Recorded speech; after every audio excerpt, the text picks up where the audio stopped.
আসসালামু আলাইকুম। Hello guys, তো আমি আপনাদের মাঝে একটি নতুন ভিডিও নিয়ে আসছি। সেটা হলো পেঁপে গাছ, হলো রেডলি পেঁপে গাছ। গাছের বয়স আপনার 1 মাস, বীজ থেকে চারা হয়েছে, তারপর আপনার বেড থেকে উঠিয়ে এখানে লাগানো হয়েছে। আর আপনার গর্ত করেছি আপনার 1.5 ফিট করে, পাশে 1.5 ফিট, উচ্চতা 1.5 ফিট। আর এখানে আপনার সবজি পচা জৈব সার, এগুলো আপনার 10 থেকে 15 দিন রেখে দিয়েছি। তারপর মাটির সাথে মিক্স করেছি। যখন পচেছে জৈব সারগুলা, তারপর পেঁপে চারা লাগিয়ে দিয়েছি। এই দেখুন এই সুন্দর চারাটা। আপনার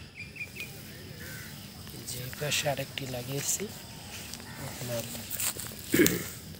10 ফিট দূরে দূরে গাছের চারা লাগিয়েছি, খুব সুন্দর সতেজ। আর আপনার বেডের চতুর্দিকে কিছু ঘাস আছে, আগাছা, এটা পরিষ্কার করে দেব।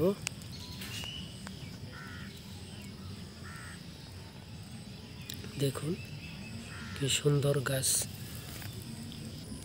দেখুন 1 সপ্তাহ পরে তারপর আপনার গাছগুলা বেডগুলা পরিষ্কার করা হয়েছে এবং আর জৈব সারের পাশাপাশি ইউরিয়া, ফসফেট, পটাশ সীমিত আকারে দেওয়া হয়েছে 100 গ্রাম করে। গাছটি খুবই সুন্দর ও সতেজ।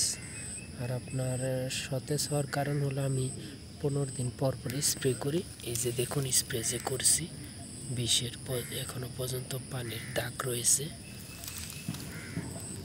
আর একটি গাছ দেখতে পারতেছেন, সারিবদ্ধভাবে গাছ লাগিয়েছি। এই যে একটি করে গাছ লাগিয়েছি, দেখুন গাছ খুবই সুন্দর সতেজ। পানি প্রতিদিন দিই না, আপনার পানি 2 দিন 3 দিন পর পর দেওয়া হয়। অতিরিক্ত পানি দিলে গাছগুলো নষ্ট হয়ে যাবে, সেই জন্য পানি দেওয়া হয় না। আর পেঁপে গাছে পানি অতিরিক্ত দিলে পানি গোড়া পচে যায়। আর পেঁপে গাছের আপনার 15 দিন পর পর স্প্রে করবেন। স্প্রে না করলে পাতা কোঁকড়ে যায়। যে পাতাটা কোঁকড়ে ছিল, আমি স্প্রে করাতে কোঁকড়া চলে গেছে। আর বিষ আপনার বিভিন্ন বাজারে আপনার আশেপাশের দোকানে পাওয়া যায়, ওনাদের সাথে পরামর্শ করে নিয়ে আসবেন। তো আজকে আর সামনে বাড়াবো না, সামনে নতুন নতুন ভিডিও নিয়ে আসবো আপনাদের মাঝে। আর আমার ভিডিওটি যদি ভালো লাগে লাইক, কমেন্ট, সাবস্ক্রাইব করবেন।